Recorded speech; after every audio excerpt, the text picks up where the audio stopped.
লেম্বুছড়া কৃষি মহাবিদ্যালয়ে মূল ফটকে তালা ঝোলালো ছাত্রছাত্রীরা।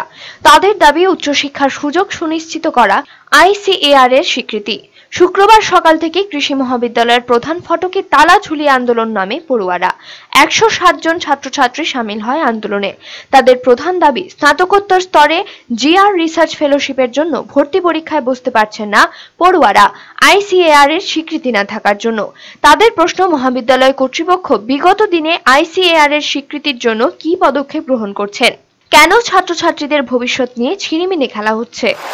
আন্দোলন হলো বিএসসির পরে এমএসসিতে ভর্তি হওয়ার জন্য যে পরীক্ষাটি দিতে হয়, অ্যাডমিশনের টেস্টটি, জুনিয়র রিসার্চ ফেলোশিপ, ওই পরীক্ষায় আমরা বসার জন্য এখন আইসিএআর আমাদেরকে পারমিশন দিচ্ছে না, কারণ আমাদের কলেজের অ্যাক্রিডিটেশন নেই।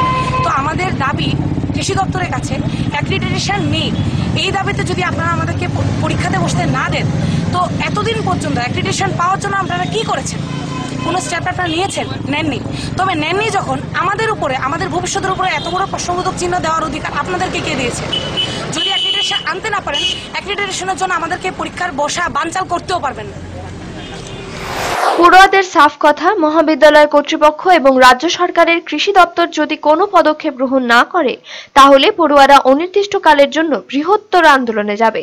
এমনকি আগরতলা মোহনপুর সড়ক অবরোধ করবে তারা। ব্যুরো রিপোর্ট, চ্যানেল দিন রাত।